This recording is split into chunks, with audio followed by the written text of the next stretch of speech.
So let's take a look at a Lucayan Beach Wreck. This one is a 4 reals.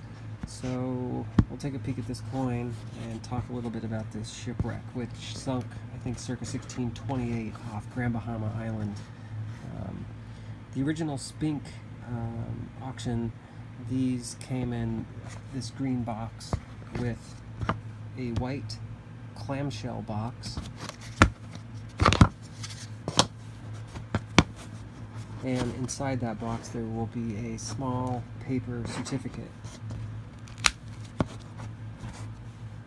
So there's the coin, and this is the certificate. So let's take a look at this first. Let me adjust this light. I'm going to try to get the color of this correctly because the lighting is just a bit off, and that's not showing the true color. It's kind of a pinkish hue. I'm not sure if the lighting is going to correct it with this light or not. Well, whatever. This is as close as I think we're going to get. So inside we just have a very simplistic little certificate which says, "We guarantee that your coin has been recovered from the Lucayan Beach pirate treasure trove of 1628.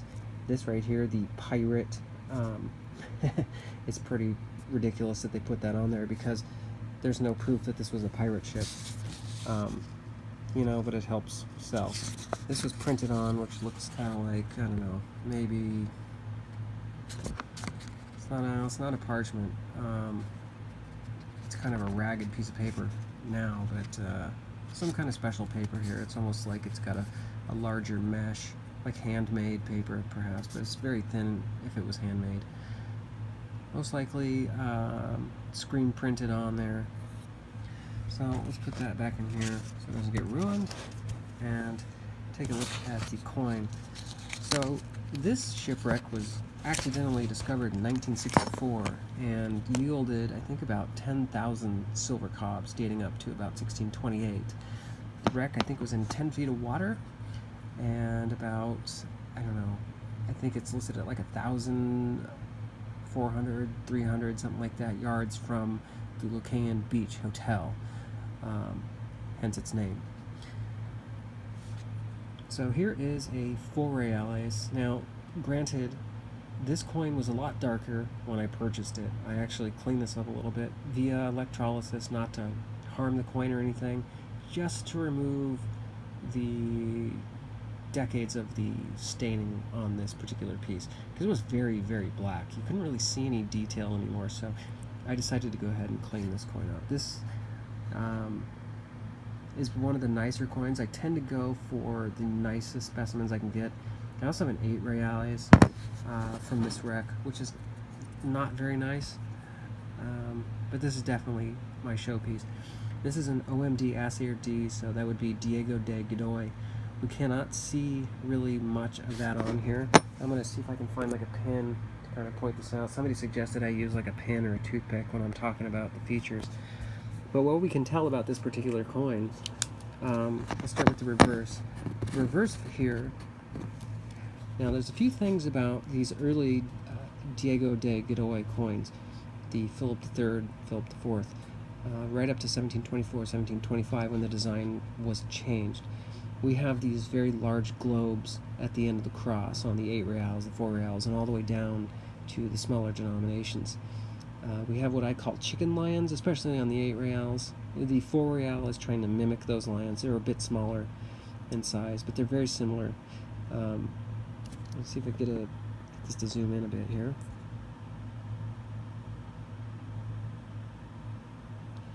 So I would date this coin probably I have a habit of saying 1700s, but late 1622 to early 1624. The reason being is the 1620 issues have very thin tressors, so they don't have these larger tressors here, these punches that were used to create the tressors. So if you look at like the 1620, 21 issues, they're very thin tressors. Things are just a little bit different.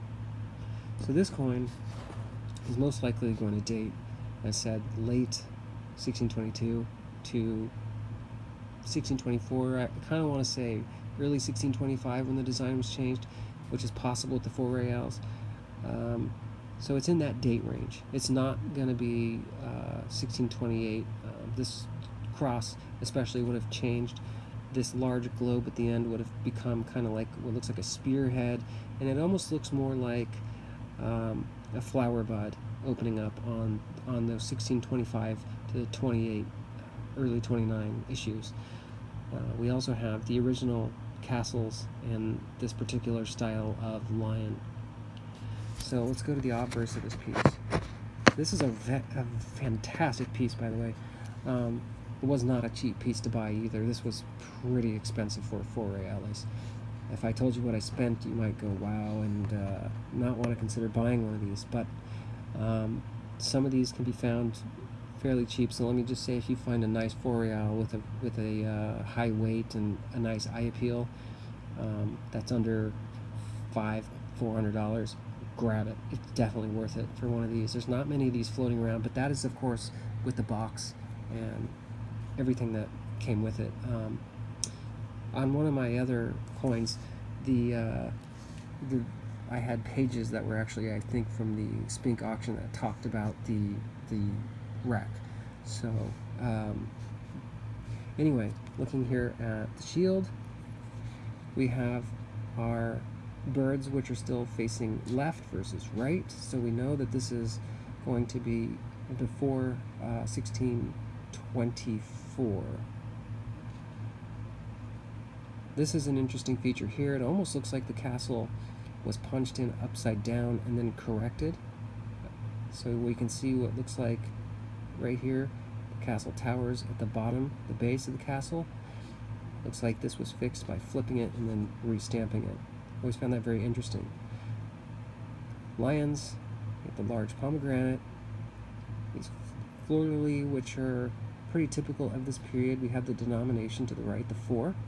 And then it's pretty faded on this coin, which is a shame. But we can see part of the M and then part of the D.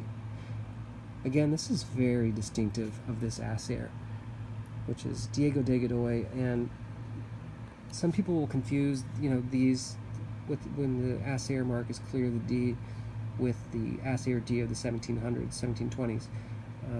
They're very different in style, very, very different. So date-wise, we don't have a date here, unfortunately. You can see that from the faceting, the date is just, it's not there, it's gone.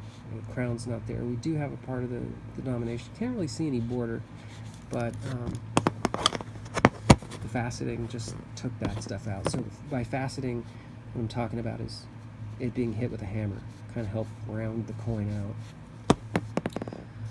So if we kind of go around the edge here, we can see where the coin was clipped and where the actual remains of the silver bar pour are. So when we have these flat edges here, these trimmed pieces, that is from trimming this coin.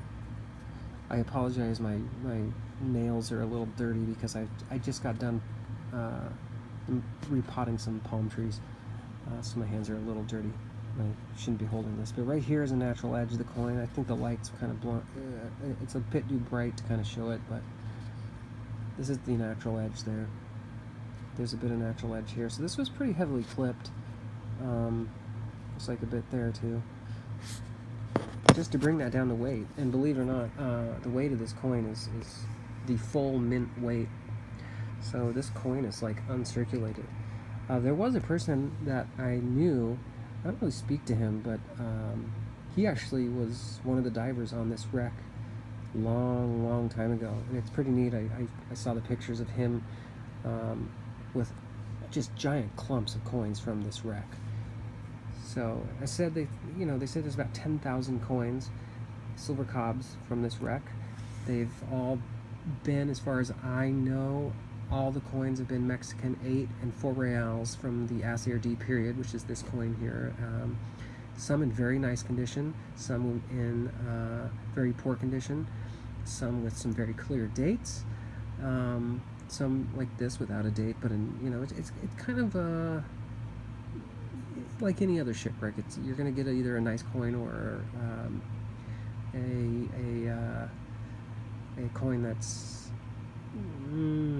so-so, and it really kind of depends on what you want from that wreck. So I thought I'd share this coin, and I'll probably share another one. But what else should I mention about it? I think that, from what I understand, the popular opinion on this wreck is that it was part of a Spanish 1628 fleet. But you know what? I'm not so sure on that. I think they say that it was like taken by a Dutch pirate, Piet Hein, something like that. But I honestly don't know. I don't know the true story of this wreck, and I'm not sure if anybody does. It's still kind of a mystery. But regardless, there's not many of these out there. There's a lot of people that will, fake coins or take coins from different wrecks and try to associate them with this wreck, like the Sao Jose and other coins from whatever else. But they're an interesting wreck, and hopefully someday when more light is kind of shed on what wreck that was, it'll help add some value to these. But I thought I'd share it. It's a great piece, and again, like I said, they came in these white clamshell boxes. They say Lucayan Beach Pirate Treasure, 1628.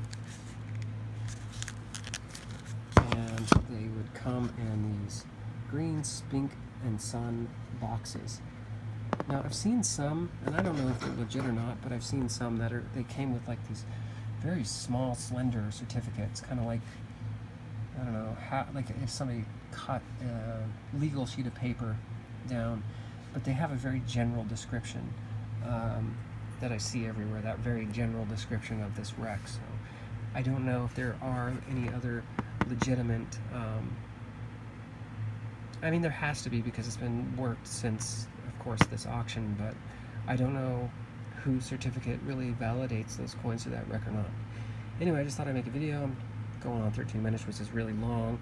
I do want to note that I'm not on this account all the time. It is my YouTube Red account, so other people are using it. So I don't know why I continue to upload here. I've been thinking about starting another channel, but I know that there's people already subscribed to it, so it's kind of like I don't know what I want to do. So for now, this is just going back onto the Captain My Captain account.